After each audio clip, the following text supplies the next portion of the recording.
Hoje, que é um dia muito especial para a gente, queria falar um pouco sobre a Pagu, antes da gente entrar no livro, né, que é do Parque Industrial, que foi escrito em 1932, publicado em 33, pela Patrícia Galvão, ainda com pseudônimo de Mara Lobo, e que é o nosso objeto de estudos dessa tarde. Eu queria falar rapidamente um pouco da Pagu, que assim, para mim também sempre foi uma fonte de grande inspiração, e que, bom, vocês sabem, ela foi inspiração das pioneiras do Núcleo de Estudos de Gênero Pagu, que recebeu esse nome, né, em homenagem a Pagu, e, enfim, que para todas nós ela é uma grande inspiração.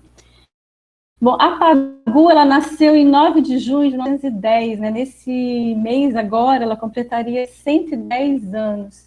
E ela faleceu em dezembro de 62 com apenas 52 anos de idade, né?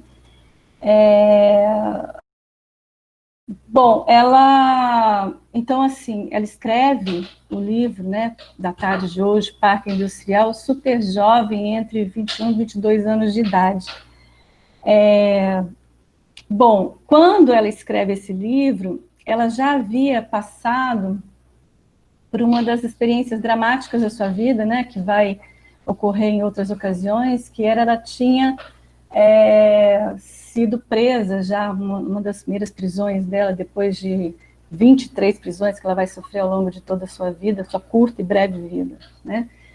E, bom, a gente sabe que o fantasma do comunismo, né, de ser taxada de comunista e de ter sido vinculada e filiada ao Partido Comunista Brasileiro, fez com que a Pagu sofresse muito, e na pele, na carne, as várias violências do Estado, né, do Estado da política getulista, varguista, que perseguia os comunistas a partir já do início da década de 30. Né? Bom, o Augusto de Campos, um livro muito bonito, que se chama Pagu, Vida e Obra, que foi publicado em 82, ele traz uma Pagu cultural brasileira, né, na década de 80, que ela ficou um tempo meio esquecida da cena, né, e coloca ali nesse livro uma figura muito interessante, que vamos dizer assim, recupera um pouco o fato, né, dela ser uma figura muito emblemática para o feminismo que se organizava na época, né, quer dizer, na década de 80, e também para a época da Pagu, né, na década de 30 e 40, como um símbolo de uma mulher emancipada e libertária, né, e ele vai dizer uma escritora concretista avant la lettre, né. Então é muito interessante a gente ver isso, assim, pegar um pouco desse espírito, né, dessa inquietude da Pagu, desse momento importante da vida da Pagu, para a gente pensar um pouco o que essa obra de juventude tem para nos dizer. Bom, para comentar, para falar dessa obra de hoje, nós temos também uma convidada muito especial, que é a Letícia Nunes, que está aqui com a gente hoje. Ela é historiadora, formada na USP, com mestrado e doutorado também pela USP, e com um pós-doutorado sobre a trajetória da Pagu, realizado recentemente junto à Universidade Federal de São Carlos, em Sorocaba. Além de historiadora, né, a Letícia também é jornalista e uma engajada feminista também, né? Assim, que está na luta feminista há muito tempo. E a Letícia, ela é autora também, foi assim que eu conheci a Letícia, né? De um importante livro que faz uma das primeiras leituras críticas importantes da revista Realidade, e está publicado pela Alameda e é fruto da sua tese de doutorado. Então, aí de mestrado, né, Letícia? Desculpa, gente. É que eu gosto tanto do texto e acabei me confundindo. Bom, mas, então, a Letícia, ela vai começar com a gente, depois a gente abre, porque eu creio que muita gente já leu esse trabalho, reler agora foi maravilhoso, né? Foi diante do que nós estamos passando e do retorno dessa volta do fantasma comunista em nossas vidas, né? Faz muito sentido, nesse momento, a gente fazer novamente com a Pagu. Então, Letícia, seja muito bem-vinda entre nós. Dar início à conversa. Passo a palavra, então. Obrigada, Carla. Obrigada pelo convite. É uma alegria imensa estar conversando com vocês hoje sobre essa mulher incrível, inspiradora, enfim, de uma vida intensa, que foi a Pagu, e acho que é o termo, né, vida-obra, que o Augusto de Campos se refere a ela, né, no subtítulo, no título, né, do livro que ele escreveu, acho que diz bem, de forma simples, né, apagou uma vida-obra marcada por muitos altos e baixos, e nesses processos uma incansável desejo, assim, eu vejo, de reinvenção de si, invenção e reinvenção de si, né? E do mundo, claro, né? De si no mundo. Então, esse mês, né, a gente comemora os 110 anos, né, de nascimento da Patrícia Galvão, falando dessa obra que foi o eixo central desse meu primeiro estudo sobre ela, que foi feito durante um estágio de pós-doutoramento, mas que eu continuo seguindo pesquisas com a temática, né, da vida da Pagu em outros momentos, porque a Pagu tem muita coisa para a gente ainda descobrir sobre ela e pensar sobre ela, né? Ela tem uma obra espalhada e fragmentada em vários jornais, em vários momentos, né? E acho que o Parque Industrial é uma obra que um pouco condensa, né? Várias questões em um lugar, né? Eu acho que para efeito aqui dessa conversa coletiva, desse pensar junto, né, que eu acho que é o que propõe esse clube de leitura, me pareceu mais apropriado, né, para o propósito do evento. Então, eu vou falar um pouco do romance aqui, do Parque Industrial, não quero me estender muito para a gente poder ter tempo para as conversas, né? Então, o Parque Industrial, ele foi escrito, né, como a Carla já falou,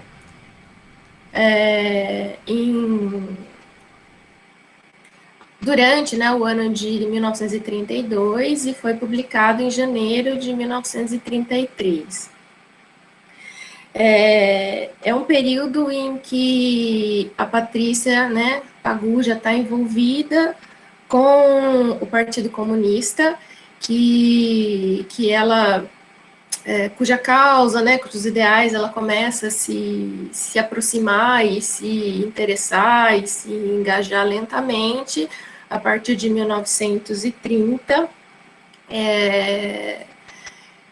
quando ela se junta, né, afetivamente com o Oswald de Andrade, e tem o primeiro filho dela, que é o Rudá de Andrade, filho com o Oswald, e é um momento em que ela, apesar de mãe, né, recém-mãe, ela resolve fazer uma viagem, sair de casa, enfim, respirar outros ares, vai para Buenos Aires e lá ela começa a ter contato com o pensamento, as ideias comunistas, né? Volta com bastante bibliografia, com bastante, como ela mesma fala, né, desejo de se doar, né? E ela vai gradativamente, então, se envolvendo com a causa. Ela tem uma iniciativa junto com o Oswald, durante o ano de 1931, de criar o jornal O Homem do Povo, né, os dois eram os editores.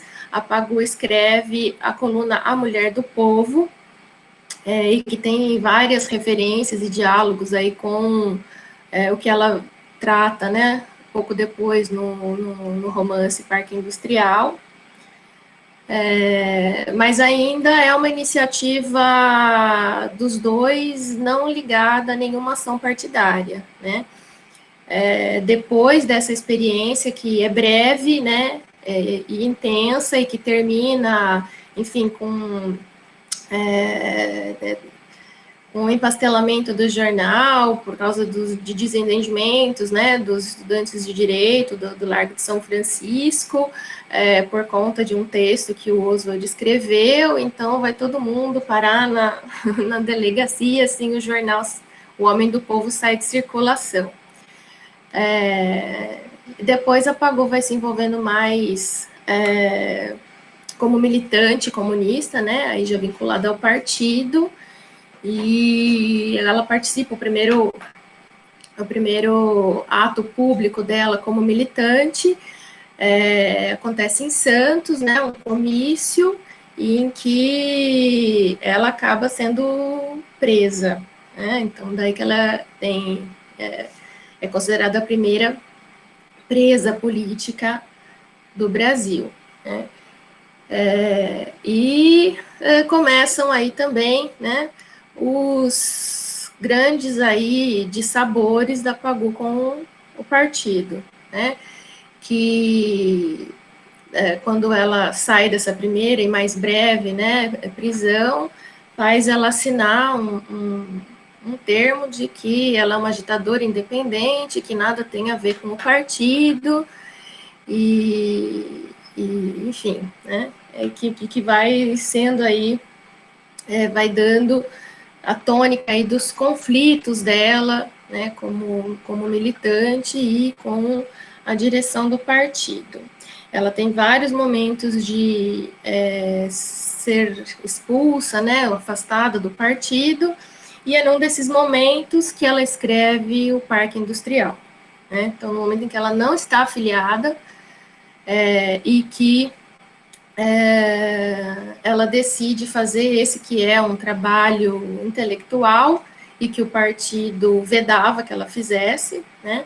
Inclusive, o partido exige, como muito pela influência, né, que quando o Partido Comunista ele vem para o Brasil, ele traz muito fortemente a marca da ligação com o Partido Comunista Russo, né?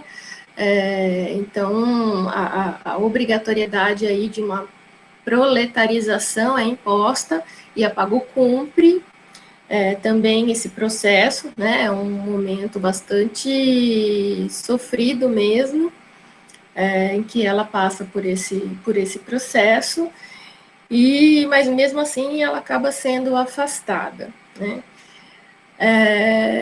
Então, um pouco nesse cenário, nesse momento da vida dela, que surge o Parque Industrial, que ela subintitula Romance Proletário. E esse é um romance, é um momento, então, que a imagem pública da Pagu vai mudando. Então, daquele primeiro momento, ainda adolescente, em que ela se aproxima do Oswald e da Tarsila, né, no movimento antropofágico, e que ela sai nos jornais, né, sempre como a musa, né, a musa da antropofagia, enfim, né, ela vai passando a estar presente nos jornais, na imprensa, agora como uma imagem mais depreciativa, né, uma mulher perigosa, militante, enfim, né. E acho que, assim, essas repercussões também devem, sem dúvida, ter contribuído para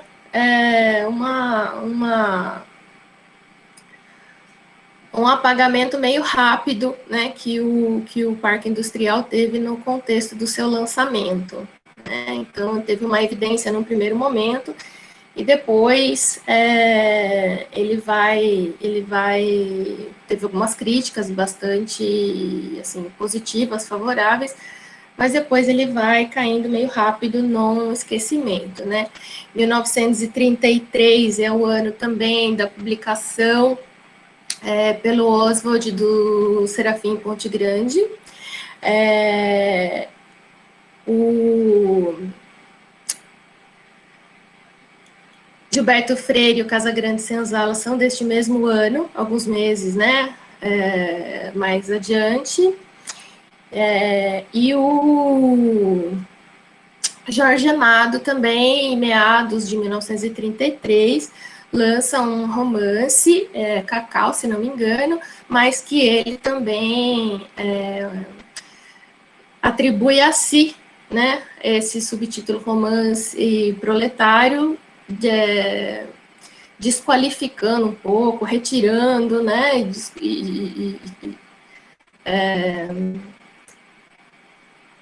menosprezando, né, esse título subtítulo que a Pagu tinha dado para o romance dela, né, de forma original, inclusive.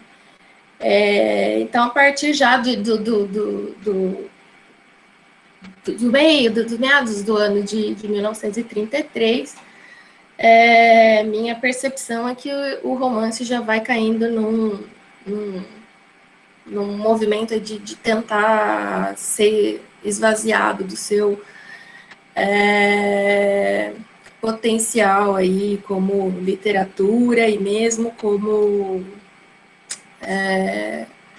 objeto aí de ação política, né? E assim, como vários trabalhos, né, nesses movimentos mais recentes, feministas, da gente conhecer as mulheres esquecidas da história, que entre muitas, né, a Patrícia Galvão e o romance vem sido revalorizado, né, reestudado, repensado, sob um novo olhar. E algo que eu acho que é central, né, na narrativa do Parque Industrial é o fato de terem protagonistas mulheres, né? Então, um romance proletário, mas que tem na cena principal as mulheres operárias, né? Então, são umas 5 mulheres protagonistas, né, cujas histórias se entrecruzam, se encontram, enfim, né, e que dão aí um olhar bastante original e novo na cena, né, porque quando ela está escrevendo, a gente tem o movimento operário, né, ele está muito ligado ao ideal masculino, né, então os protagonistas são os homens, né, quando a gente sabe, em diversos setores, né, eram mulheres e crianças, muitas vezes, inclusive em maior número, a mão de obra, né, nesse movimento de industrialização e, portanto, né, também da proletarização que vai acontecendo no Brasil nas primeiras décadas aí do século XX, né? Então, ela traz o cotidiano e as dificuldades de vida e de trabalho das mulheres, né, operárias. E acho importante também destacar, né, essa pluralidade, né? Então, já nos anos 30, ela está falando das mulheres no plural, né? Então, são vários perfis de mulheres, né? Não existe a mulher operária, né? Existem vários perfis. Então, por exemplo, né, a Rosinha lituana, né, é uma das personagens claramente inspirada na Rosa Luxemburgo, né? Ela é uma jovem imigrante, né, oriunda, né, da Lituânia, e que vem para o Brasil, fugida, né, do fascismo na Europa, e começa a trabalhar em fábrica desde os 2 anos de idade, né? Então, a mão de obra infantil e feminina presente, né? Então, a Rosinha, né, no caso, é a personagem mais, vamos dizer assim, consciente, né, da sua classe, a militante mais exemplar, né, do ponto de vista aí, da luta, da empreitada do Partido Comunista. E ao lado dela, né, bastante parceira e consciente também, a outra personagem, Otávia, né? A Otávia, ela se panfleta, enfim, né, atua no interior da fábrica, né, muito próxima, né, da Rosinha, elas dividem apartamento também, dividem uma pequena moradia, né, na habitação coletiva,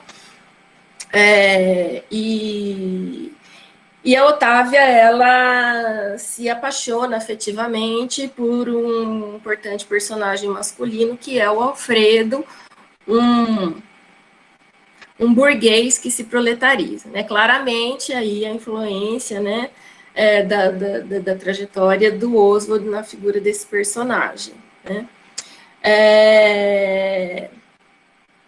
E, no entanto, né, o partido desacredita, né, dessa conversão do Alfredo e o expulsa do partido, mas isso numa reunião em que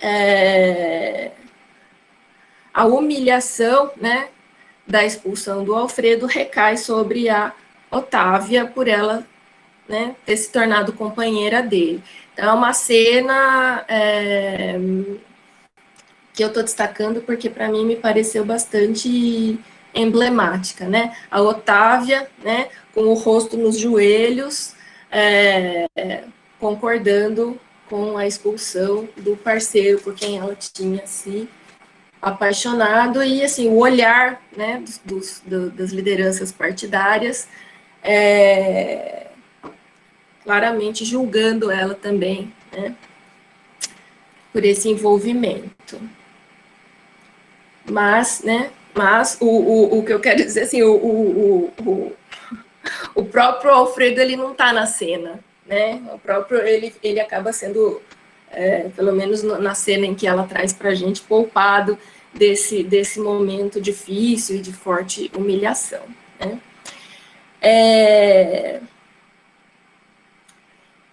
E aí, nessa multiplicidade de personagens femininas, né, ela traz também a Eleonora. A Eleonora não é uma mulher operária, né, ela é o retrato da burguesia decadente, segundo a Patrícia Almara Lobo, né, nesse momento, como ela assina o romance, por exigência do partido.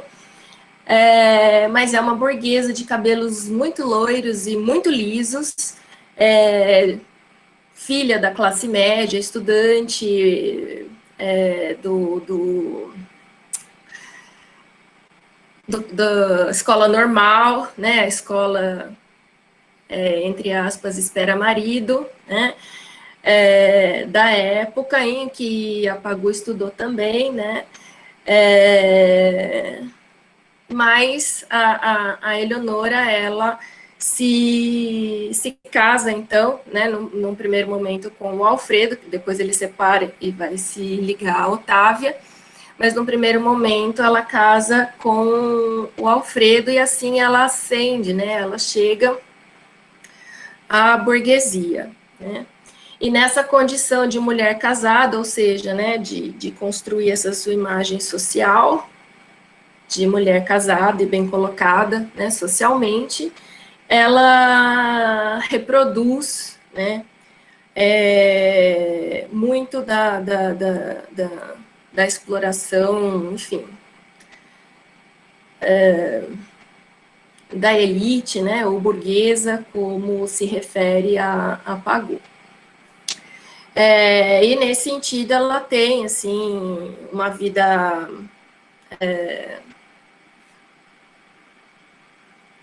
de bastante liberdade sexual, vamos dizer assim, né, em que ela tem muitos casos, inclusive homoafetivos, né, e tem um caso, uma paixão com a Matilde, que é uma colega, desde o tempo da escola normal, né, mas esse envolvimento que essas duas mulheres têm é claramente assim marcada por um comportamento que hoje a gente chamaria de abusivo por parte da Eleonora, né?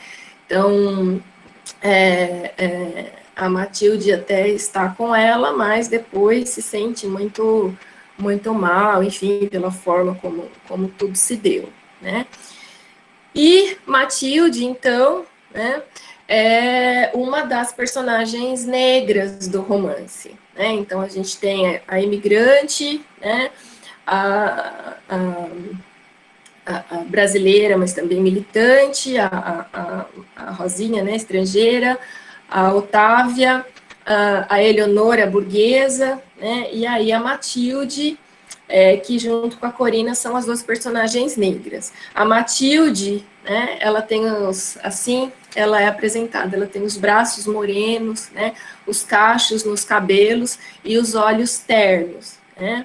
Ela tem uma mãe que conseguiu sair da prostituição e matriculá-la, né, no colégio da classe média, mas ela tem que abandonar os estudos porque a mãe não consegue se manter e acaba tendo que voltar para a prostituição. Mas é uma personagem que, ao final, né, do romance, ela se torna, né, segundo a narrativa do romance, se torna consciente da sua condição de classe e ingressa também na militância partidária. E, por fim, mas, né, não menos importante, ao contrário, destacar o papel, né, a trajetória da Corina, né, que tem, sem dúvida, assim, acho que a trajetória talvez mais trágica do romance, né. A Corina trabalha num ateliê de costura, não na fábrica, né, e ela é muito alegre e sorridente, né, no começo do romance, e apaixonada pelo Arnaldo, um playboy, um garotão, um rico, burguês, né, que vai passear no Brás, no carnaval, para, né, encontrar aventuras sexuais, né, e a Corina se apaixona por ele, acaba engravidando, mas é abandonada como as amigas avisaram que aconteceria, né. Ela acaba sendo, por conta da gravidez, expulsa de casa pela mãe e pelo padrasto, e da mesma forma do emprego, né, a madame, né, dona do ateliê, coloca para ela o limite, ou você aborta ou você vai para a rua, e ela vai para a rua, né? Ela quer ter o filho, ela tem esperança de, enfim, sei lá, construir uma família nos moldes, né, do que era preceituado na época, e, enfim, ela vive uma sucessão aí de tragédias mesmo, né, e de resultado, claramente, de um sistema que não dá espaço, né, para as pessoas, enfim, mulheres negras, pobres, né? Então ela engravida, ela acaba sem emprego, se prostituindo, da prostituição ela sai, né? Do bordel ela vai para a maternidade, da maternidade para a prisão, porque o filho dela nasce sem pele, né? Ele nasce com uma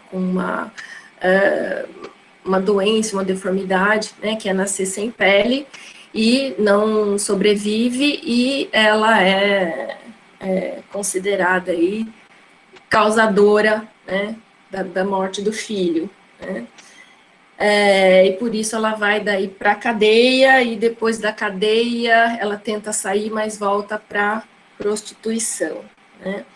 Então é uma trajetória, assim, sem dúvida, da mais... assim, nenhuma é exatamente, né, suave na nave.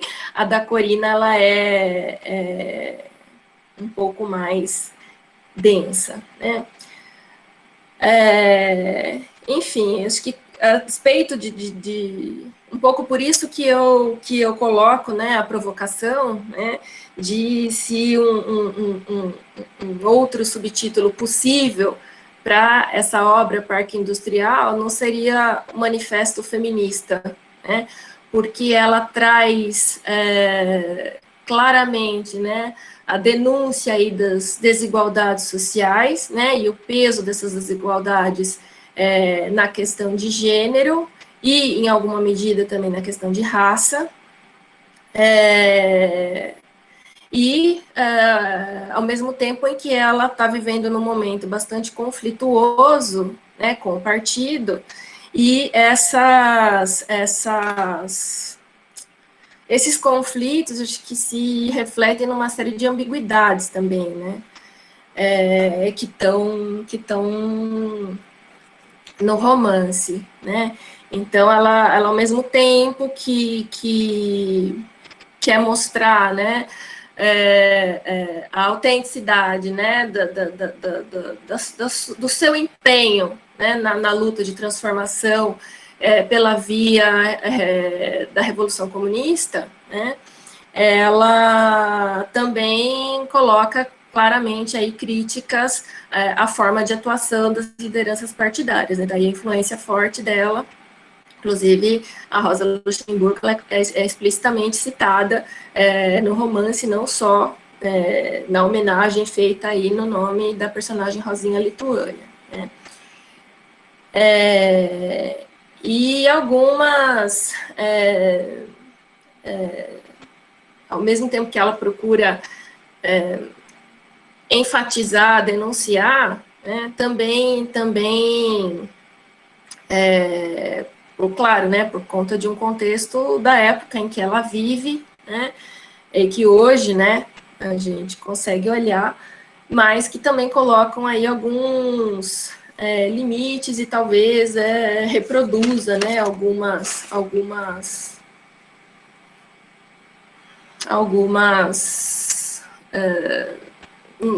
noções aí, vamos dizer, mais do senso comum. Então, acho que apesar dela colocar, por exemplo, né, apesar dela colocar algumas personagens lésbicas, né, a relação homoafetiva que aparece, ela é muito marcada aí pela heteronormatividade, né, então quando ela fala da Eleonora, ela fala, Eleonora beijou a Matilde como homem, por exemplo, né, então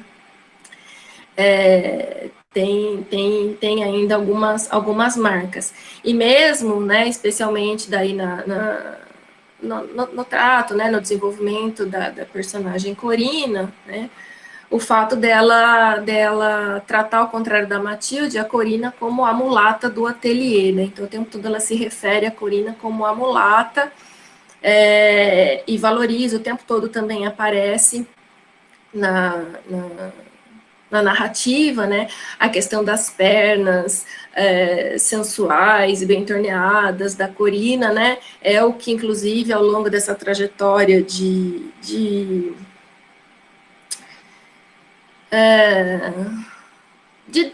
uma decadência, né, que a Corina vai passando, é o que fica de bonito, né? Então, que medida também acaba não reproduzindo, né, com esses termos e com essas colocações, a hipersexualidade, né, da mulher negra. E, enfim, mas eu acho que são parte aí dos conflitos e das possibilidades, né, que ela consegue desenhar, né, ou alinhavar dentro do que ela estava, né, Patrícia estava vivendo. Acho que é um momento, né, da vida dela e que depois também muda bastante.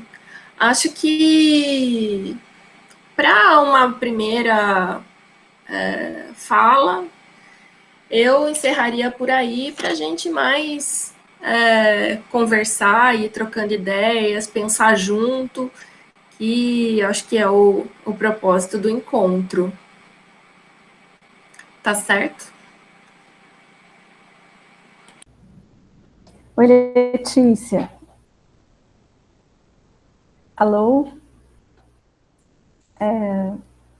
Obrigada por iniciar aí para a gente a conversa. A gente, na verdade, optou na forma aqui pelo Google Meet, justamente para que as pessoas leitoras, para ver se permanecia um pouco o espírito do clube de leituras, aqui todo mundo pudesse falar um pouco da sensação, das percepções que teve com a leitura, né, junto com essa tua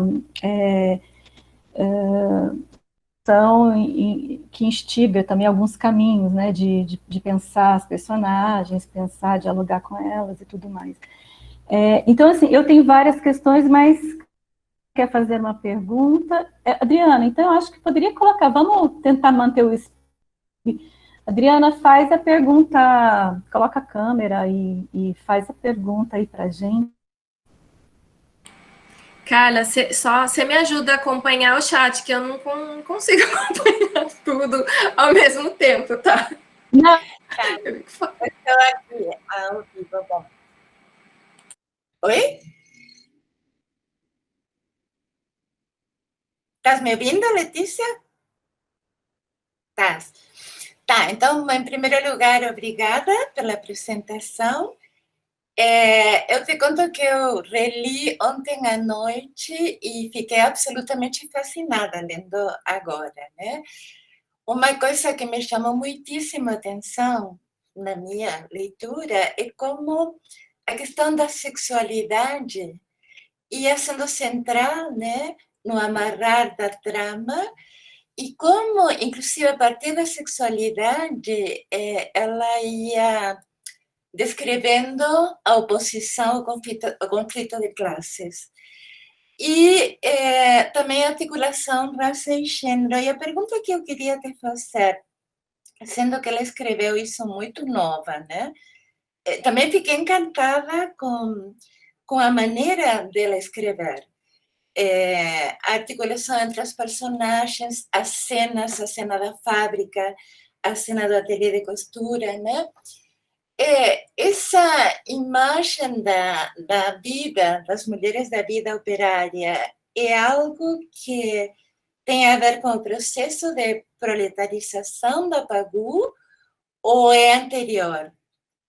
Essa era a questão que eu tinha. Agora eu não te ouço.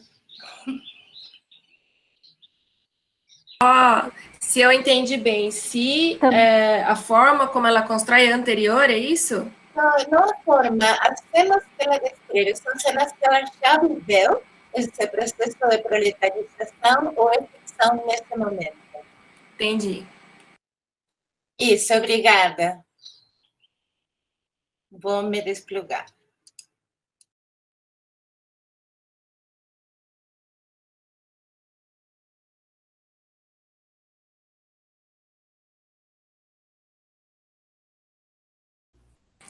Eu vou respondendo Letícia, de uma em uma?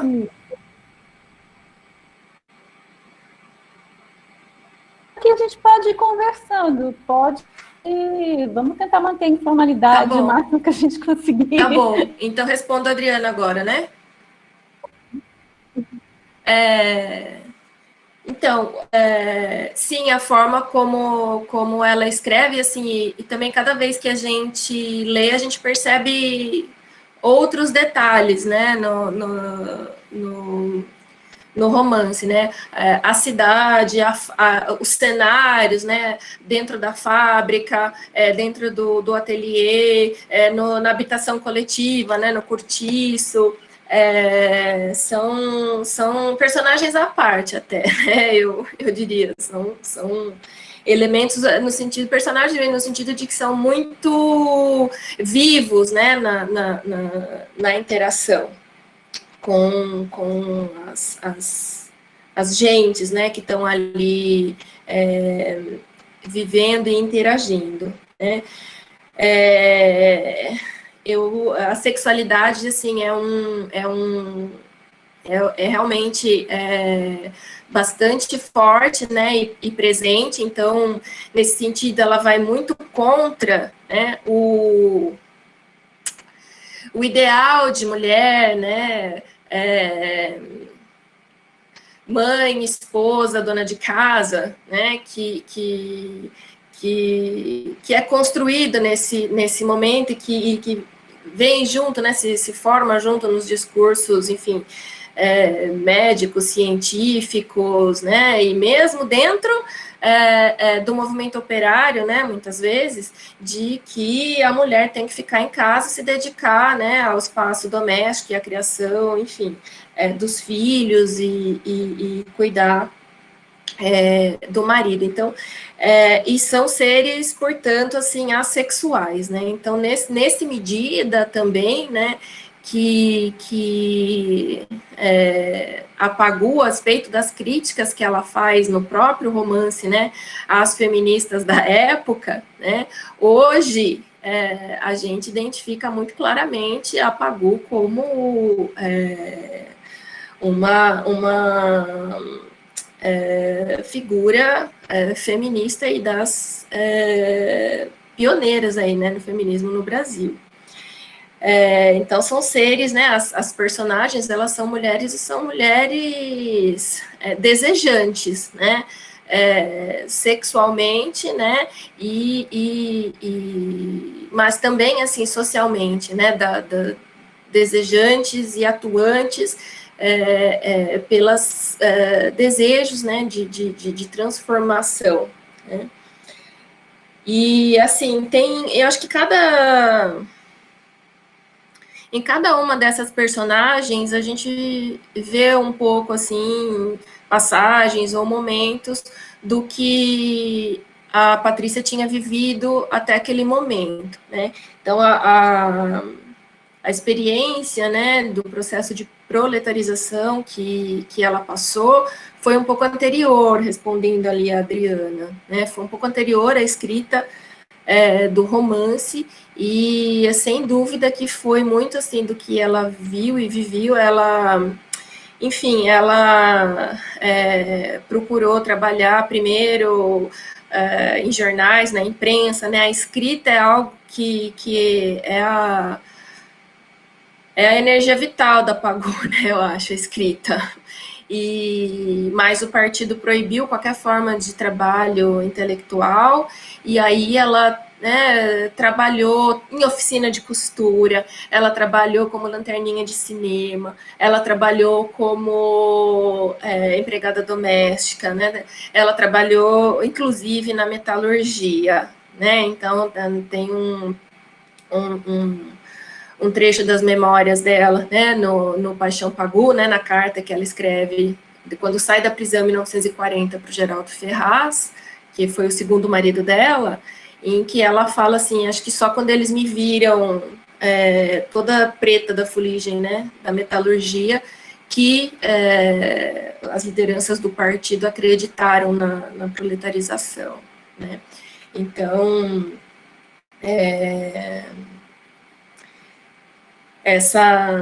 sem dúvida que tem presente ali algumas coisas que ela viu e viveu, né? Enfim, acho que é isso. Gente, a minha internet caiu, eu perdi um pouco, mas enfim, acho que agora eu consegui voltar usando a internet do celular. Vamos lá.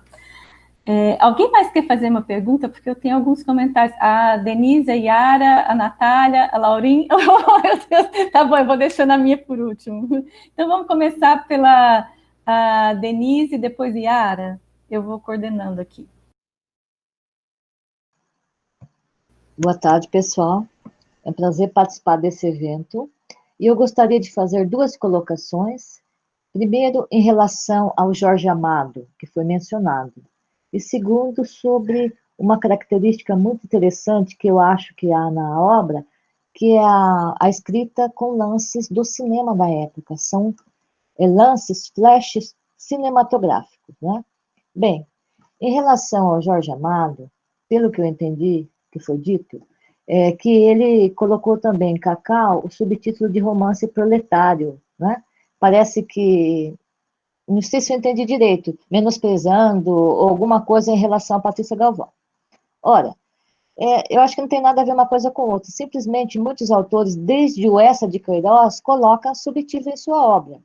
No caso de Jorge Amado, ele já tinha uma postura comunista, que vai se aprofundar mais nos anos 1930, mas na época de Cacau, eles já queriam falar um livro, escrever uma obra com características pedagógicas, ideológicas, de luta de classes, na mesma época que Patrícia Galvão, só que ele, em sua diferença, começou no TEAR, em Sergipe, e foi parar em Fazenda da Bahia, né? Então, mudando o foco, o objetivo dele era mostrar a questão de como ensinar o proletariado rural, né, das fazendas de cacau, como eles deveriam se insurgir contra a classe dominante.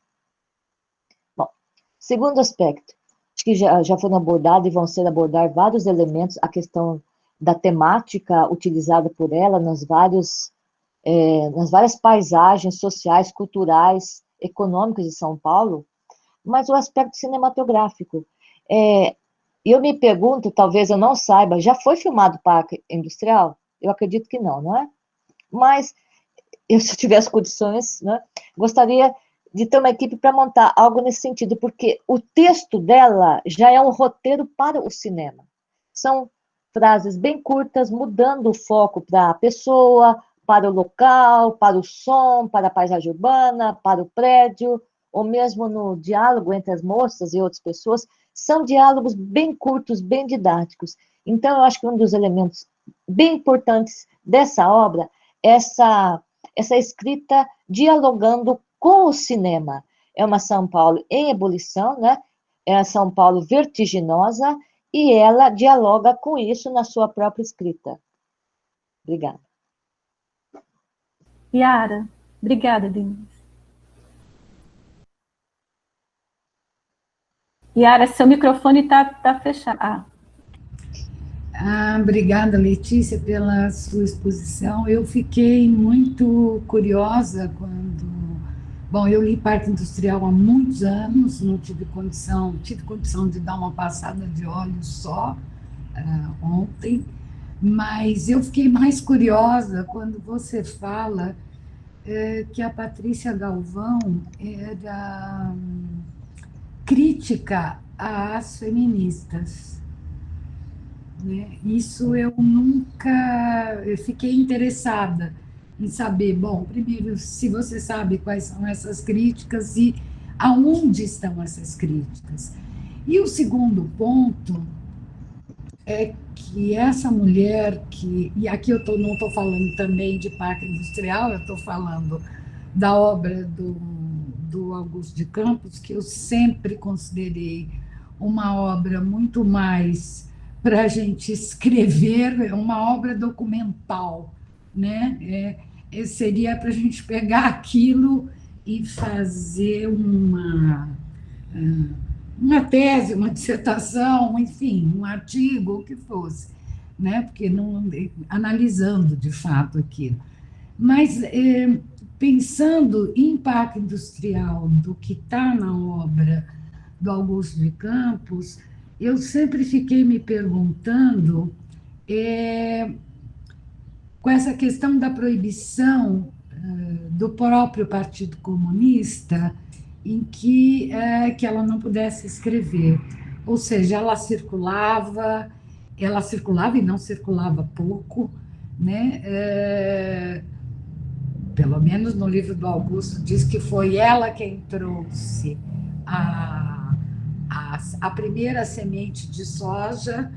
Ele insinua que ela teria seduzido o embaixador chinês, se eu não me engano.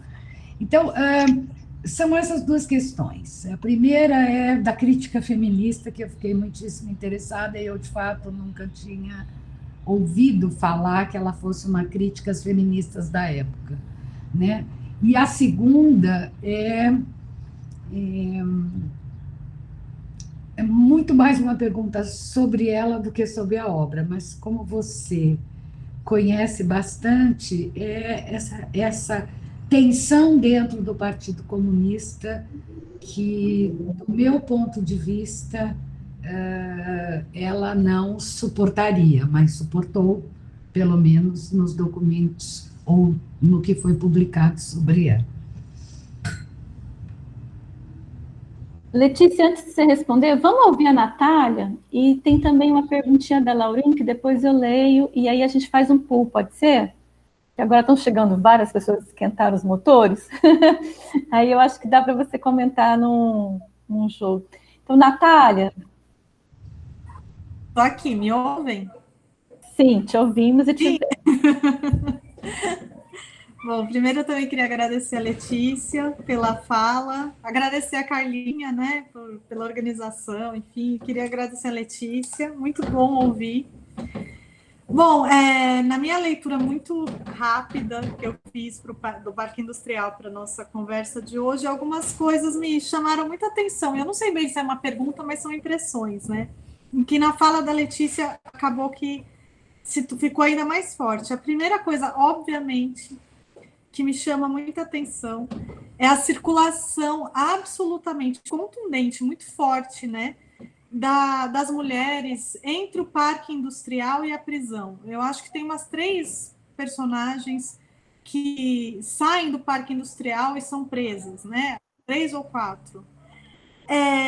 E, além disso, o parque industrial, o próprio centro da cidade, né? O próprio Brás é chamado de prisão em vários momentos. Então, eu queria pensar um pouco sobre isso. E aí, eu queria só ler um trechinho muito curto que está na página 59 e 60, que é justamente na ocasião da prisão da Rosinha, né? Da Rosinha Lituânia. Então, o que ela fala assim, no interrogatório, comunicam-lhe que a vão expulsar. E aí falam, você é estrangeira. Mas ela não conhece outro país. Sempre dera o seu trabalho aos ricos do Brasil. Sorri numa amargura. Vão levá-la para sempre do Brás. Que importa? Ela ouvira dos próprios defensores do presídio social. Pobre não tem pátria. Mas deixar o Brás para ir onde? Aquilo lhe dói como uma tremenda injustiça. Que importa? Se em todos os países do mundo capitalista ameaçado há um Brás, outros ficarão, outras ficarão. Brás do Brasil, Brás de todo mundo. E aí essa passagem, que para mim é uma passagem, sei lá, para mim é meio épica, assim, não sei. Mas por meio dela, eu fiquei pensando também como várias outras passagens do livro aparece assim, a doença do pobre é a falta do dinheiro, né? Ou o pobre não tem nome. E não é pobre que não tem nome, é o filho da mulher pobre que não tem nome, né? Então, quando a Corina, né, vai presa e ela tem o filho na prisão, também não tem nome o filho, né? E aí a falta da pátria. E aí eu fiquei pensando, Letícia, se, né, olhando assim para a trajetória da Pagu e para essas colocações, como a mulher aqui pode ser pensada quase enquanto uma personagem privilegiada desse materialismo histórico, sabe? Porque ela é sendo essa mulher uma despossuída, e essa mulher que eu acho que também aparece de modo, como você bem colocou, né, Letícia, muito polissêmica, não é a mulher, né, mas aparecem várias mulheres, e várias cores, inclusive, né, as cores operárias que saem da fábrica. Eu fiquei muito pensando, enquanto parece que a mulher a sujeita da revolução, é aquela que é a personagem protagonista da revolução, né? Enfim, justamente por essa despossessão total e absoluta, assim. É isso. Eu só queria agradecer também. Obrigada. E foram essas coisas que eu fiquei pensando. Obrigada. Laurinha, você quer fazer você mesma a pergunta ou você quer que eu faça para você?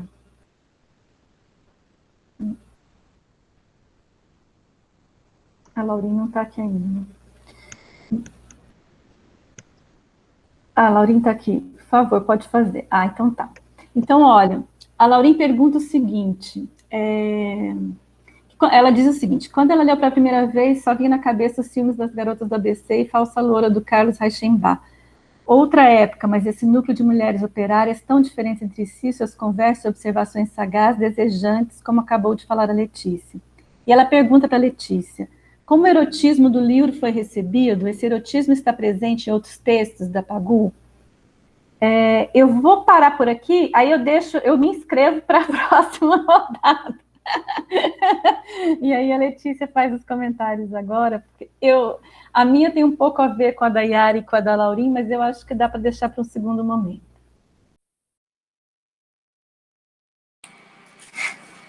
Beleza. Estão me ouvindo, né? Então, respondendo primeiro a Denise, né?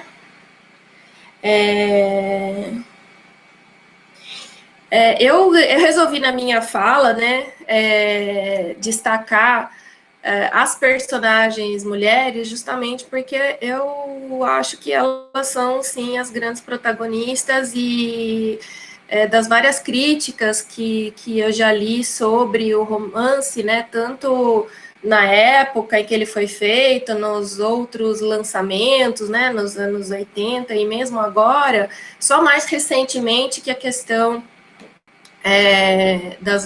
das mulheres, dessa forte presença feminina que é destacada, mas ainda assim eu acho que precisa colocar uma evidência feminista mais forte nessas colocações, né? Então, por isso que eu quis trazer as mulheres e, enfim, nas escolhas que a gente faz.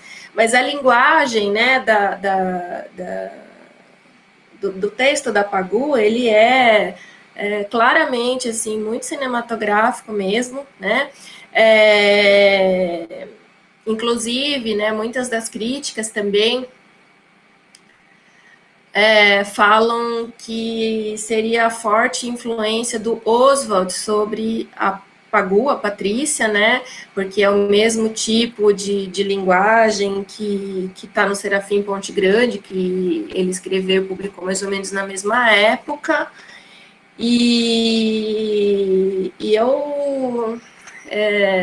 assim, porque a Pagu é mulher, porque ela é mais jovem, enfim, né, sem querer também apagar aqui a originalidade, né, do trabalho do Oswald, mas, assim, como parceiros de trabalho e por muito tempo de vida ainda, né, com idas e vindas, né, eles foram se tornando amigos e parceiros em vários projetos, tem muito de influência da Pagu sobre o Oswald também, né, sobretudo no que diz respeito aí ao repensar valores, né, burgueses, né, o prefácio do Serafim Ponte Grande parece o Alfredo falando, né, em que medida não foi ela que quando foi para a Argentina e voltou e trouxe, então acho que, assim, pensar de uma forma mais de influências recíprocas, né, do que essa coisa que a gente escuta sempre, de que foi mulher de algum homem, de destaque, pronto, é dele que vem tudo, né, então acho que essa... E assim, de toda forma, né, o uso que ela faz dessa linguagem, né, a apropriação que ela faz ainda, né, que ela não seja a grande criadora dessa linguagem, a forma como ela usa, como ela emprega, tem aí escolhas que são muito dela, né, são muito que trazem muito a marca dela. E assim, eu não sei se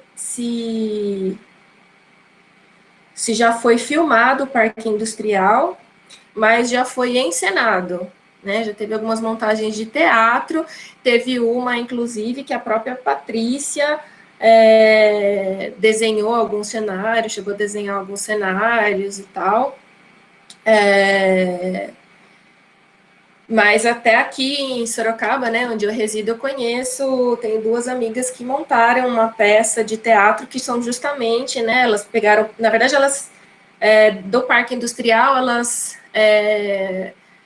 construíram um diálogo entre a Pagu, né, a Patrícia, a autora, e a personagem Corina, né, então é uma peça focada nesse diálogo, né, da autora e da personagem, que inclusive me destacou muito, assim, o olhar para mudar o ângulo aí de perspectiva sobre o parque industrial, né, ampliou bastante horizontes. E a outra colocação que a Denise faz sobre o Jorge Amado, né, então... também não quero aqui de maneira alguma desqualificar a trajetória do Jorge Amado, não desconsidero a trajetória e a militância comunista, né, do autor. Eu só estou trazendo alguns dos debates, né, que surgiram e de trabalhos posteriores, né, que comentam uma espécie de sobreposição que essa obra dele acabou tendo nesse processo de colocar no fundo da estante, né, a obra da Pagu, né? E que a própria Pagu, na verdade, em 45, então bem depois, quando ela está escrevendo no Vanguarda Socialista, no momento em que ela já rompeu definitivamente com o Partido Comunista, ela escreve uma coluna que eu leio um pouco como que respondendo meio tardiamente, daí ela mesma respondendo um pouco tardiamente ao Jorge Amado, né, com críticas, algumas obras dele, mas enfim, aí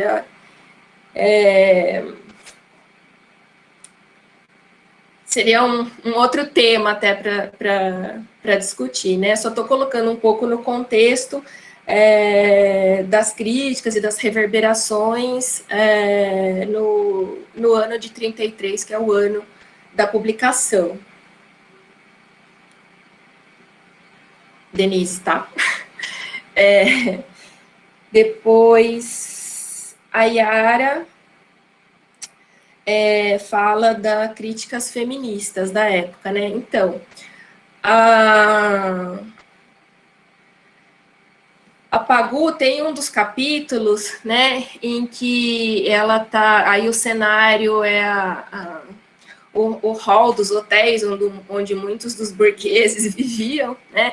E tem as mulheres da burguesia, muitas ali relações da personagem Eleonora, que conversam entre drinks e bate-papos e tal. E tem uma delas que chega toda animada, comemorando e contando para os outros que o projeto de lei que dá o direito de voto às mulheres foi aprovado, né? E aí, nesse diálogo, alguém pergunta, mas e as analfabetas? Aí eu falo, alguém responde, essas aí nem não sabe ler, para que votar, né? Então, qualquer coisa assim. E aí, nesse momento que ela, inclusive, fala dessas feministas de uma forma, assim,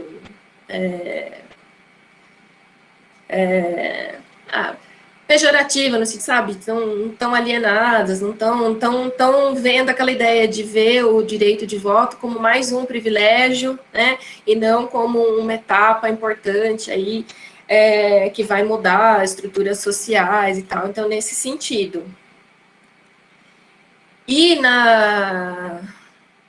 acho que é o primeiro artigo que ela escreve no jornal Homem do Povo, né? Que ela escreve a coluna Mulher do Povo.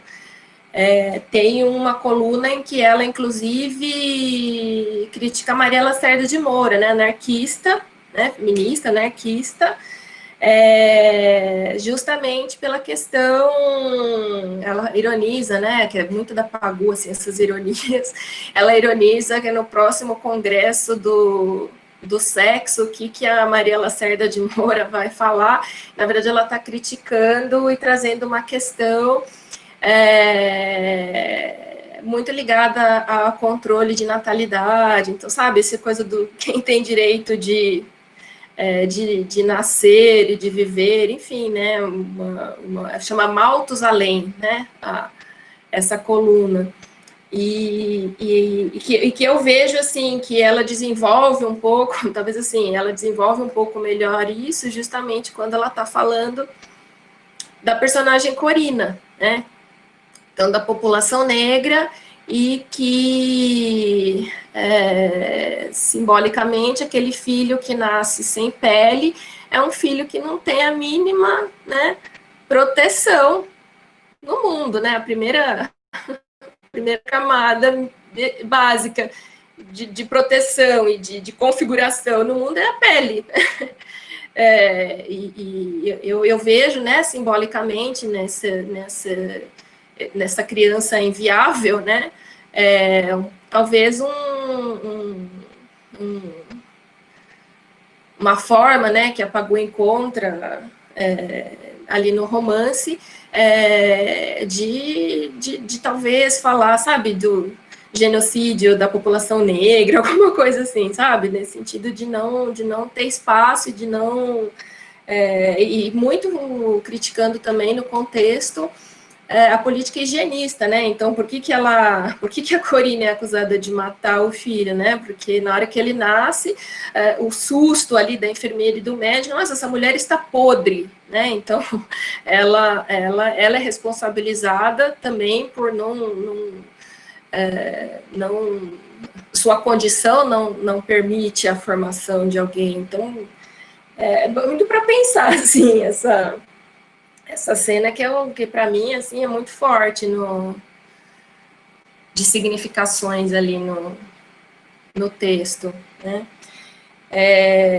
Mas ela tem, assim, num certo sentido, né, as críticas, as figuras feministas da época, acho que são próprias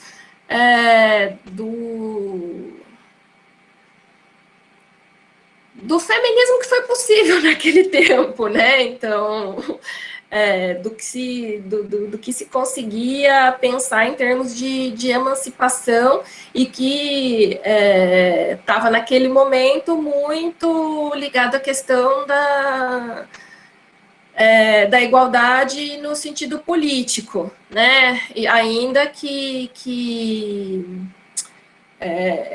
que muitas tivessem, de fato, né, como ela evidencia, essa ideia de que mesmo o direito de voto não precisaria ser para todas, né? Então, isso é contra, né? O feminismo é a emancipação de todas, né? E acho que os movimentos e as ondas feministas, né, elas vão no sentido de ampliando essa dimensão das várias perspectivas e cada vez mais de inclusões, né, e não de exclusões, né. E acho que a Pagu já estava naquele tempo, de alguma forma, antenada, né, com muitos processos que ganhariam, né, mais corpo e mais evidência algumas décadas, né, mais adiante. Acho que... E ela faz, né,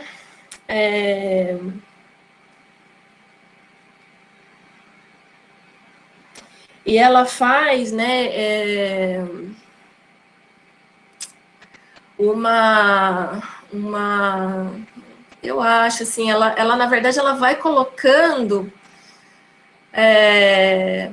ao colocar as mulheres, né, operárias num protagonismo,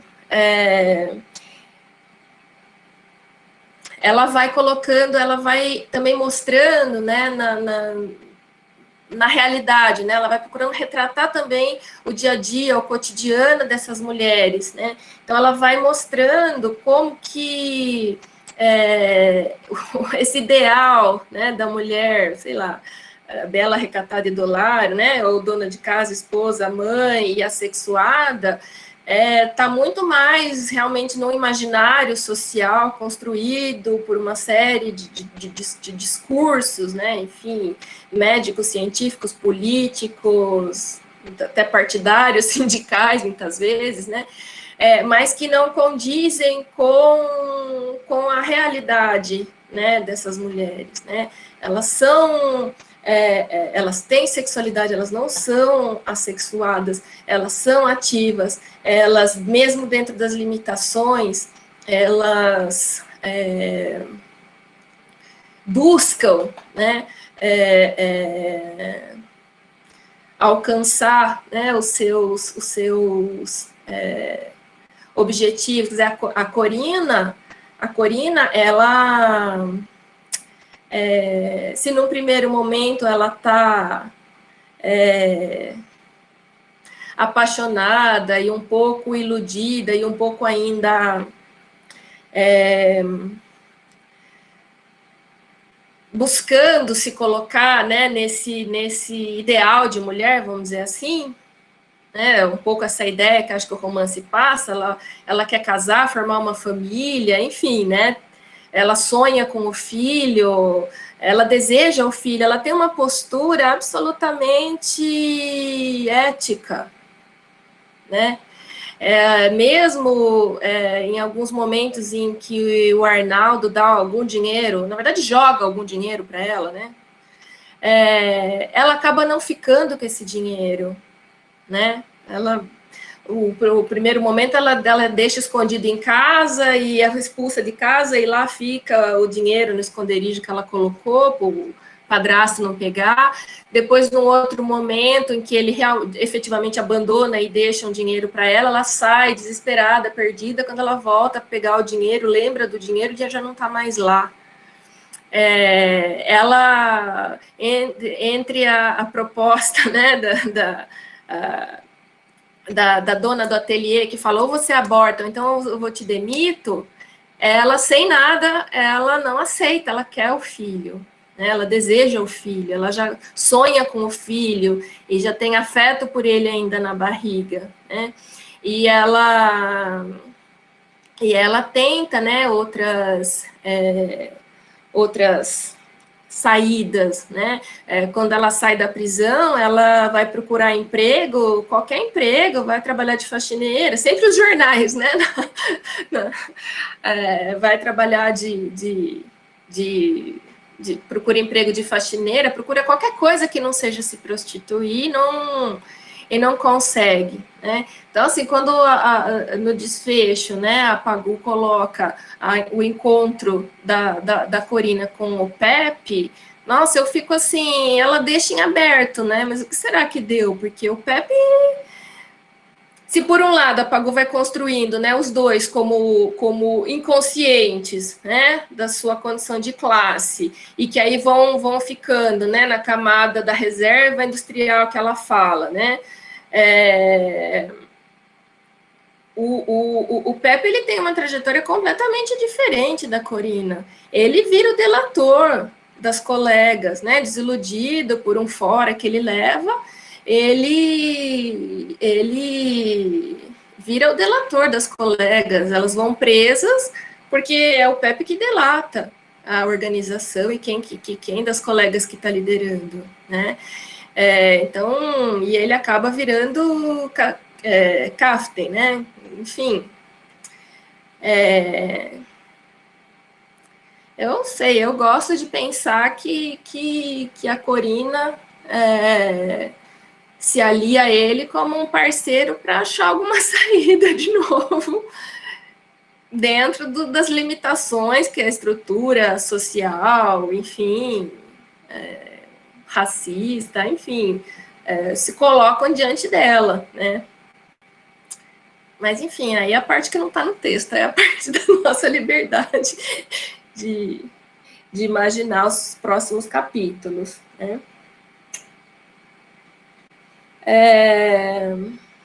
Daí a Yara falou também, né, da questão da proibição do partido em escrever, e que ela aparecia bastante, né, que você comenta. Então, ela tinha uma visibilidade muito grande, né, que, como eu falei, nesse momento vai, inclusive, enfatizando aí um perfil mais negativo sobre a figura da Patrícia. Por conta de uma exigência ainda do partido, que ela escreve sob o pseudônimo, né, de Mara Lobo. Não que isso também, ela tem vários pseudônimos, acho que a gente ainda vai descobrir mais alguns. Não paramos de descobrir ainda pseudônimos que a Patrícia criou, né? Mas depois do Parque Industrial, né, esse momento que você está falando da vida dela, de uma certa insinuação de que ela teria seduzido o embaixador chinês, né, esse momento é posterior ao Parque Industrial. Então, depois da publicação do Parque Industrial, enfim, o partido, mais uma vez, não gosta, né, do resultado do que ela faz. Em todo caso, ela que estava desligada do partido é chamada novamente, dessa vez para atuar num chamado Comitê Fantasma. Isso ela mesma que conta no Paixão Pagu, né, a autobiografia precoce, a carta que ela escreveu para o Geraldo Ferraz. E esse espécie de serviço secreto do partido, né, tinha como finalidade coletar informações enfim, de figuras que interessassem para o partido, enfim, obter informações. E, para tanto, ela poderia, ou até deveria, usar qualquer meios, né, inclusive a sua capacidade de sedução, vamos dizer assim, né, se fosse necessário, ela deveria se envolver e levar para a cama, e nesses contextos conseguir informações, né? Então, isso foi, mais uma vez, algo que o partido cobrou da Patrícia, e que, com muito conflito e com muito desgosto, e sentindo enorme humilhação, segundo as memórias dela, ela acaba cedendo em nome, né, ainda de acreditar aí na revolução e na transformação do mundo. Mas esse é outro momento aí de bastante conflito mesmo, dela com o partido, que sei lá, eu fico pensando, né, de alguma forma, essa forte sexualização que aparece, né, no texto, de alguma forma fez os dirigentes se aproveitarem, né, do nome, da figura,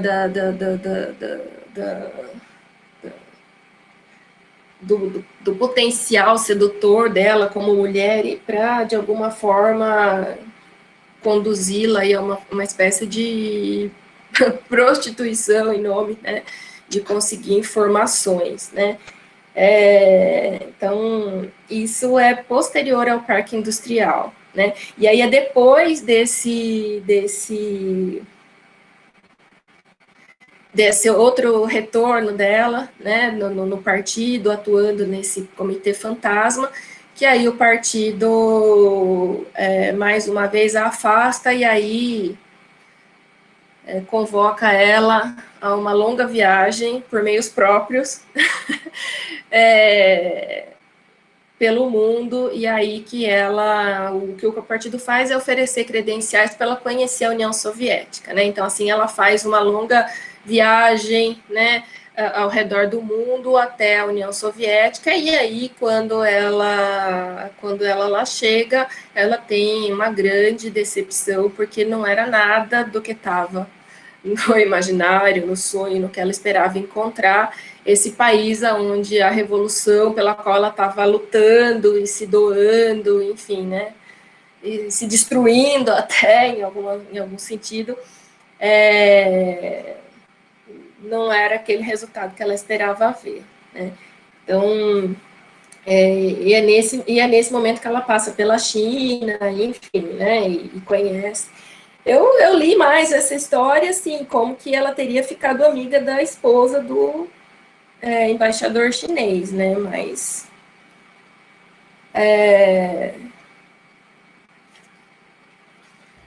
Letícia, não sabemos. só falta o da Laurine sobre a erotização, o erotismo, como é que isso foi recebido, e se o erotismo está presente em outros textos que você conhece. Sim, a Natália, ela comentou também das passagens da Parque Industrial e prisão, né, eu acho que tem muito a ver com a forma como o movimento operário, de uma forma geral, era visto como caso de polícia, né,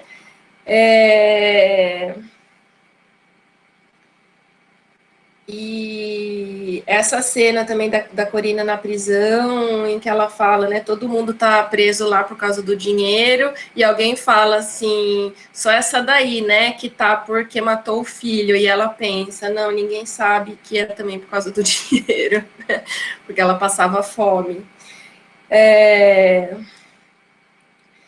E a questão do Brás do Mundo, né, que você fala, é claramente a questão da internacionalização da luta comunista, né? Então, se não vou lutar no Brasil, é possível encontrar, enfim, outros partidos, outros espaços de luta, né?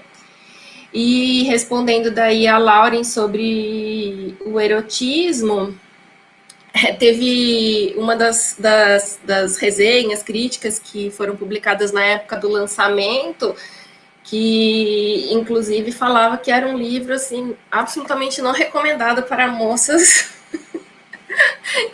justamente por conta desses absurdos que ela colocava, enfim, basicamente mulheres como seres sexuados, né? Então, na época não foi muito bem recebido, não. Isso, posso fazer agora, já que eu me inscrevi eu mesmo? Pode. Então, chegando na conversa, eu acho que eu gostaria de retomar duas coisas importantes. Primeiro, que você provocou a gente, né, dizendo que, olha, se esse livro de uma ficção, né, sobre mulheres operárias no Brás, e que dá uma visão também muito especial sobre as mulheres burguesas que visitam o bairro, que passam com seus gigolos e que também se relacionam com as mulheres do bairro via suas empregadas domésticas, né, suas serviçais, enfim, tem umas tramas muito interessantes no enredo desse livro, e realmente eu acho que faz uma retrospectiva importante de alguns embates feministas. A gente sempre fala do feminismo, às vezes, no singular, mas também a gente sabe que são vários feminismos, né? E o feminismo que está posto nessa obra da Pagu, que seria um manifesto, concordo contigo, ele é muito um feminismo que hoje a gente diria interseccional, né? Por quê? Porque ele é marcado por um viés de classe e de raça, né? Eu acho que, embora a Corina seja, assim, tratada como uma mulata, e com esse olhar sedutor, e, enfim, mas, ao mesmo tempo, ela vai mostrando como é que a Corina vai tomando consciência da diferença que ela tem, e a diferença racial dela em relação às outras operárias e proletárias que trabalham com ela. Ela usa muito essa coisa do termo do proletariado.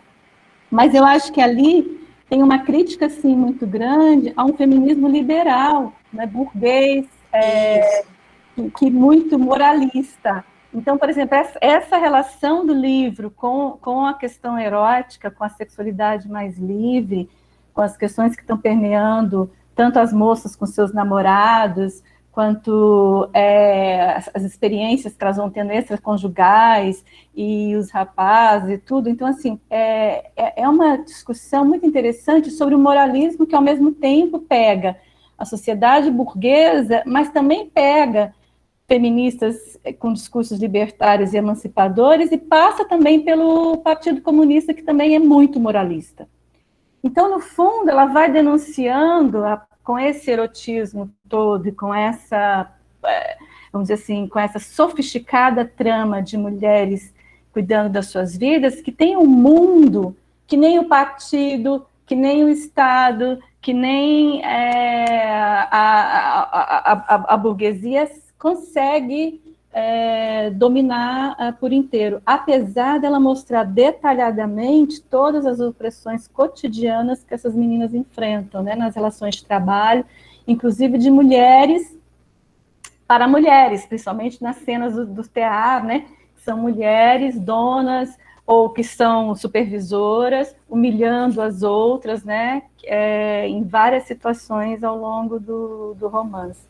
Mas uma outra coisa me chamou a atenção das denúncias, das várias denúncias que a Patrícia Galvão faz nesse livro, e que imagina que vários comentaristas dizem que ela era ingênua, muito nova e tudo mais, e a gente percebe que você tem um debate sobre aborto, um debate sobre violência policial, questão racial, a sexualidade que foge completamente de todos os domínios e controles, né, normativos, e além da violência policial o tempo todo colocada, né, em cena, principalmente na opressão das greves, né, das tentativas de organização sindical e das greves. Agora, tem uma outra coisa que me chama muita atenção e que acho que tem esse viés jornalista, né, dela, que é a questão da mídia, do quanto a mídia também é uma produtora vamos dizer assim, desses mecanismos burgueses de opressão, porque o que é noticiado, como é noticiado, o tempo inteiro ela vai fazendo esse questionamento e vai falando da importância de uma mídia proletária. Eu acho isso assim, então, assim, se a gente pega o quadro descritivo que a Pagu está fazendo a partir desse micro-universo do Brás e dessas 4, 5 personagens, né, em que ela trabalha com a imigrante, com a negra, a burguesa que, né, a classe média decadente, né, quem mais? Tem e as várias trabalhadoras do sexo, as várias prostitutas que estão implicadas, né, e também vai mostrando um pouco como que a prostituição é, ao mesmo tempo, tratada depreciadamente, inclusive pelo próprio Partido Comunista, né, então tem uma denúncia muito grande de como a prostituição é vista, né, e é tratada na sociedade. Então, assim, eu, sinceramente, eu sou muito apaixonada por esse romance da Pagu, e acho que de ingênuo ele não tem nada, apesar de realmente ela ser uma jovenzinha quando, né, escreveu essa obra. Mas a pergunta que eu queria te fazer, Letícia, tem a ver um pouco com, você também é jornalista, e se você acompanhou, para além do Parque Industrial, aquela parte em que ela trabalha mais junto com o Geraldo, né, esqueci o suplemento literário, esqueci como é que chama, o jornal, se ela retoma, para além das crônicas jornalísticas, essa coisa da ficção. Me chamou a atenção o modo como ela escreve quando ela está fazendo essas obras de ficção e o modo como ela vai lidar quando ela está fazendo a parte mais jornalística. E se ela faz esse jogo entre jornalismo e ficção, realidade e ficção, né, ali o tempo todo. Enfim, a Yara está dizendo que sim. Ótimo. Bom, então era mais um comentário, assim, eu queria saber se tem mais alguém que quer falar. A Juliana também faltou responder a questão da Yara sobre feminismo. A Carla puxou. Bom, então se você quiser retomar a questão do feminismo, a Denise quer falar mais alguma coisa. Tem mais alguém que quer falar? Gente, eu não consigo ver todo mundo. Se eu não estiver vendo mãos levantadas, me avisem pelo chat, e aí eu consigo saber se tem mais alguém que quer fazer algum comentário. A gente está quase chegando no horário de finalizar aí, né? Já exploramos bastante a Letícia. Então, Denise, você quer fazer rapidinho sua consideração antes de retornar para a Letícia? Sim. Okay. Na verdade, o comentário sobre a Corina e o Pato. Eu acredito que eles pensaram que ela tinha feito alguma tentativa de aborto, seja por beberagem ou por ter colocado alguma coisa, por isso que a criança sofreu aquela lesão e nasceu daquela forma, né? Por isso que ela foi presa, tentativa de aborto, né? Bem, eu queria ressaltar uma personagem que é a menina chinesa, é a empregada, é a Min. Por quê? Nós temos no Rio de Janeiro, e isso é apresentado também no romance Praia de Copacabana, dos chineses que tinham o controle do tráfico de entorpecentes na época, que é o ópio e o éter. E essa menina está com o pai empobrecido e está trabalhando como subalterna, empregada doméstica, numa condição muito humilhante. E ela chama atenção, inclusive, por essa menina, mocinha, ser tão delicada e pequenininha e exposta a todo tipo de violência. O terceiro aspecto é a respeito de se o Parque Industrial é um manifesto feminista. Aí eu falaria muitas coisas. Agora, como está terminando, eu acho que não é, mas daria várias respostas. Mas talvez alguém queira falar antes de mim, porque o tempo está curto.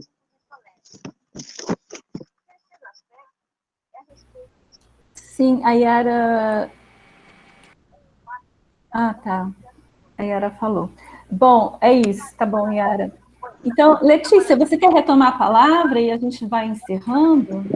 Não sei. Quero, pode ser.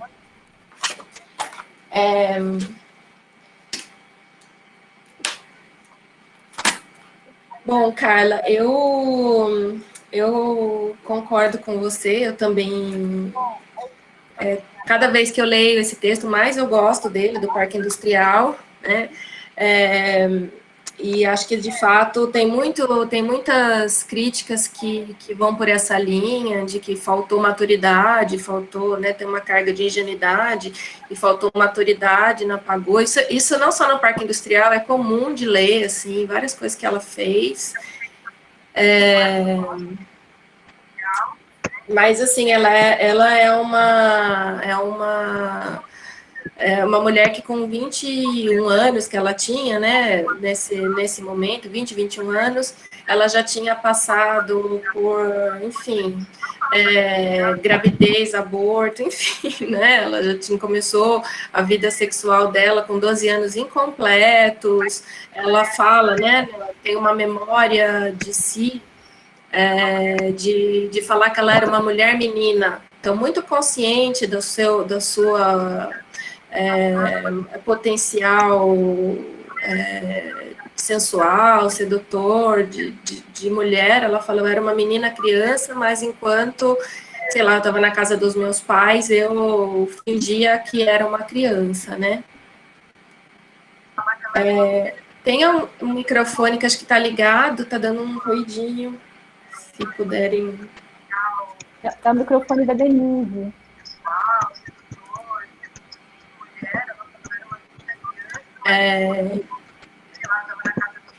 E é fruto, então, de uma experiência intensa ainda, que de uma idade muito jovem ainda, né? Ela tinha recém passado por todo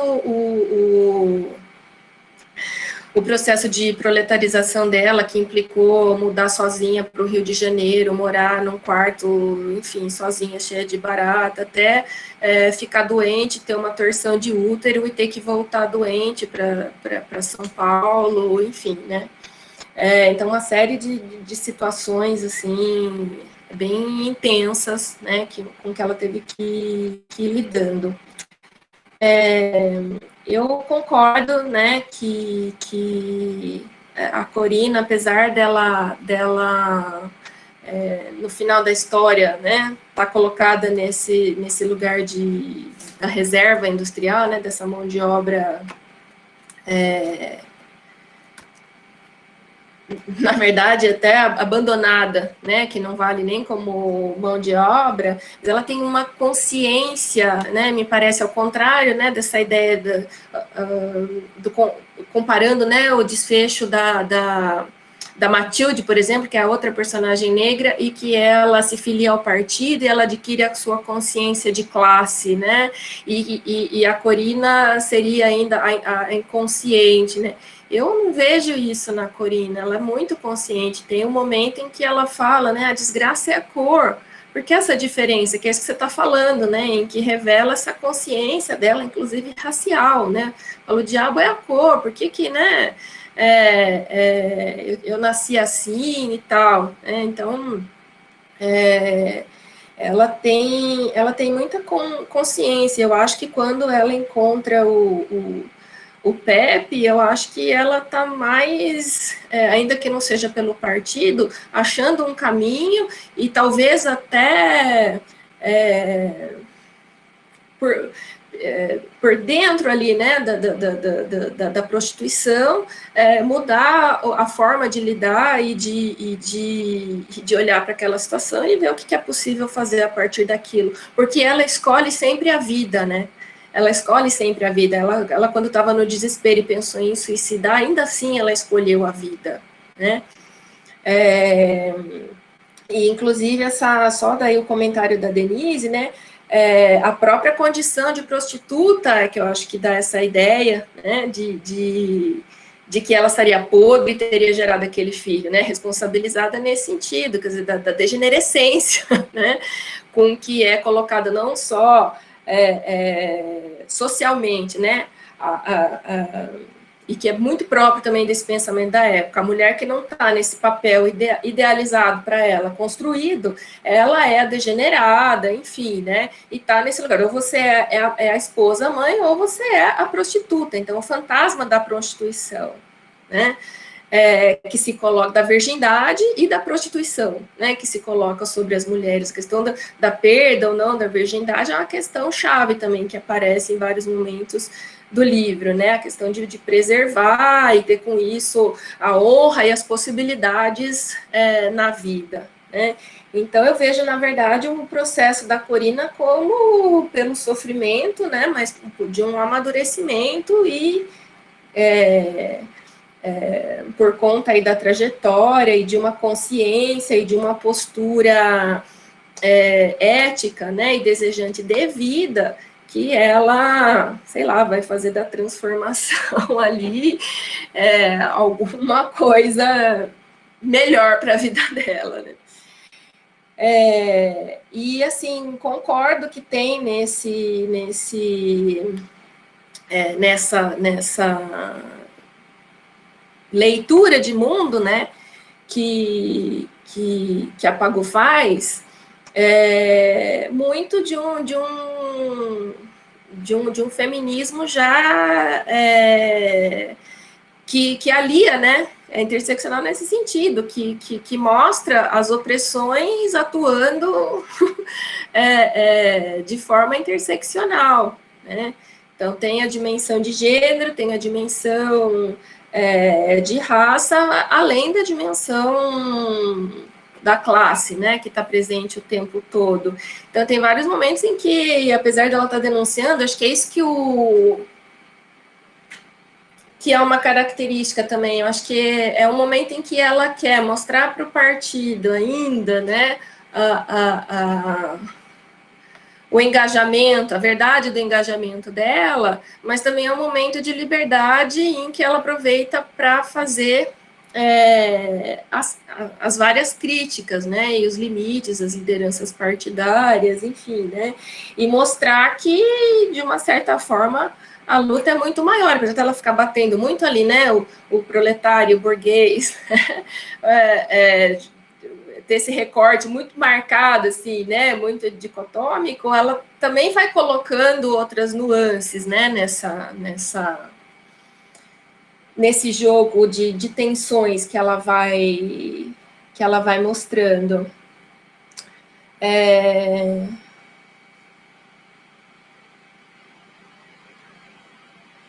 Então, assim, nesse sentido que eu provoco, né, de pensar, eu acho que manifesto, né, são enfim, né, as coisas que vêm na cabeça quando a gente está lendo, né. Então, assim, eu manifesto porque tem muito ali do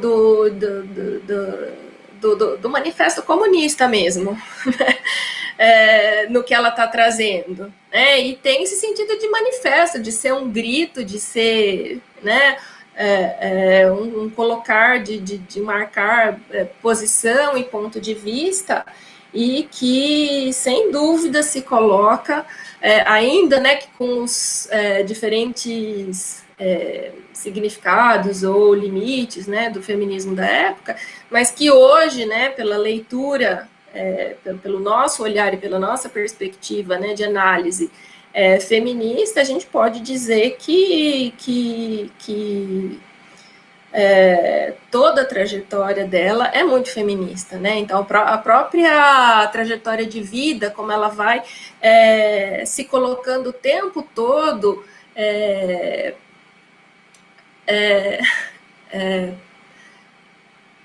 como a realidade das mulheres, né, e ela se lança muito pessoalmente nisso também, de mostrar que aquele ideal de mulher é construído, é imaginário e é uma camisa de força, né, para as mulheres, né, seguir um padrão que é exterior a elas, né. Então, eu acho que o que eu estou buscando fazer, né, é olhar para a trajetória da Pagu como um todo, e nesse processo de pensar a subjetividade, né, como que ela se inventa, se reinventa, né, o constante movimento, né, dela com ela, dela com o mundo, né, e como que isso vai afetando,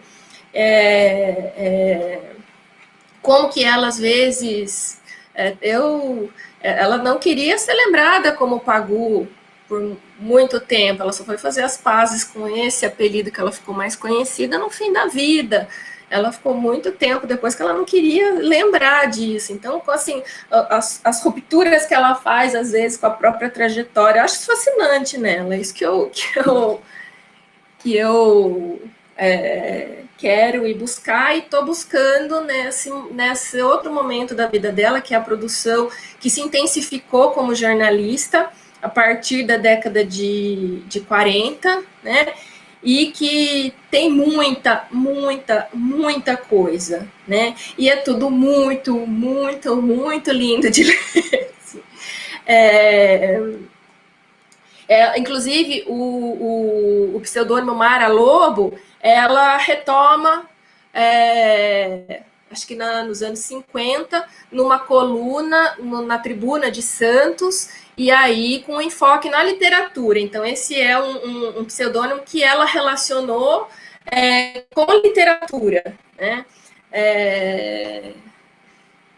E tem outras, assim, eu estou particularmente interessada, assim, na coluna que ela escreveu em 42, né, que é o primeiro trabalho jornalístico dela nessa volta depois do período da prisão. Estou, assim, achando que preciso fazer alguma coisa com isso, que eu não sei o que, depois eu conto para vocês, ainda estou pensando, mas estou... apaixonada por essa outra Pagu, né? Depois ela escreveu... Depois de quase 5 anos presa, né? Não é porque a gente não falou tanto da trajetória, né? Tem muita gente nova aqui que talvez não conheça. Então, ela, depois que ela escreve o Parque Industrial, ela tem essa passagem no Comitê Fantasma do Partido, e daí ela faz a grande viagem ao mundo, na verdade, né? E aí ela vai para os Estados Unidos, China, Japão, Rússia, e na volta ela para na França, milita lá, inclusive, no Partido Comunista Francês, e ela quase é deportada por conta disso para a Alemanha ou para a França, e é socorrida por um amigo diplomata brasileiro que consegue trazê-la para o Brasil, e aí ela é presa no regime Vargas, né? E fica até de 35 até 40, ela fica 5 anos presa, né? E quando ela sai, ela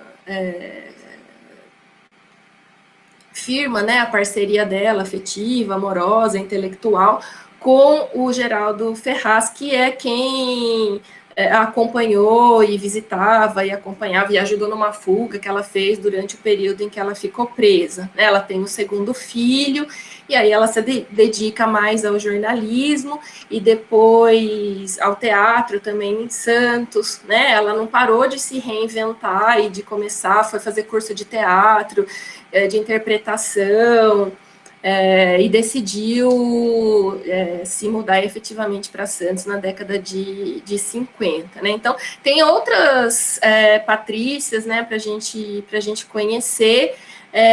Eu acho que essa passagem dela, né, que está muito forte aqui no Parque Industrial pelo partido, carregada enfim, conflitos, ambiguidades, né? Mas é um momento importante da vida dela, mas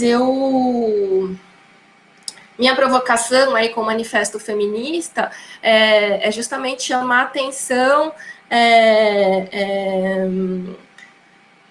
para essa luta e para o que ela personifica mesmo de significados para os feminismos, né, usar no plural. Acho que ela a gente, assim, eu mesma já caí nesse lugar comum de falar que ela era à frente do seu tempo, a gente escuta muito falar isso, né? Mas, na verdade, o mais fascinante é a gente entender que ela fez o que ela fez no tempo que ela fez, né? A gente quer tanto se aproximar que acho que a gente atropela as épocas, mas acho que o mais fascinante é entender o que ela fez no tempo que ela fez, né? A força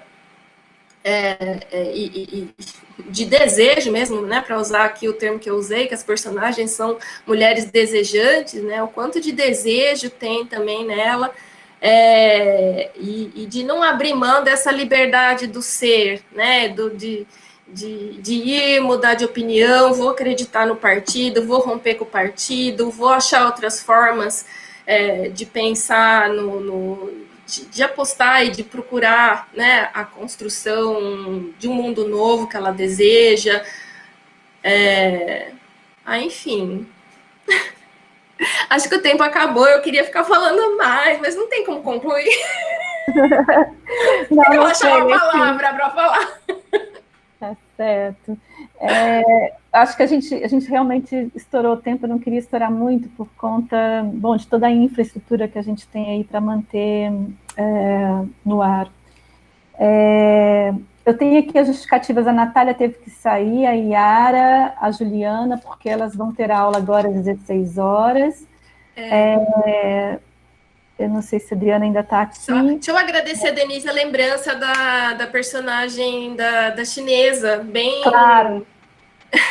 Ainda que a passagem dela seja, né, mais breve, com menos destaque, é importante também. Obrigada pela lembrança. Sim, também adorei. Gente, olha, eu gostaria imensamente de agradecer a Letícia por ter, assim, vindo falar com a gente, pegar a sua pesquisa e trazer, e fazer com que a gente revisitasse esse romance da Pagu, né, nesse momento importante que a gente está vivendo. Espero que tenha estimulado novas leituras da Pagu, né, nas pessoas que estão aqui nos ouvindo. É um pouco estranho para mim não ver todo mundo retomar nossas atividades na biblioteca, né, assim que for possível, presencial, poder abraçar todo mundo no final. A gente está sentindo falta desse calor humano, faz muita falta. Mas eu agradeço todo mundo que está aqui, né, a Tereza, a Vandinha, tem um monte de gente aqui. Muitos amigos, muito obrigada.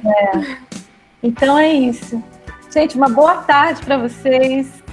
Letícia, mais uma vez, um beijo, obrigada por tudo. Eu que agradeço, gente, uma alegria imensa estar com vocês nessa tarde. Agradeço mesmo o convite. Muito obrigada. Até, e viva Pagu. Viva!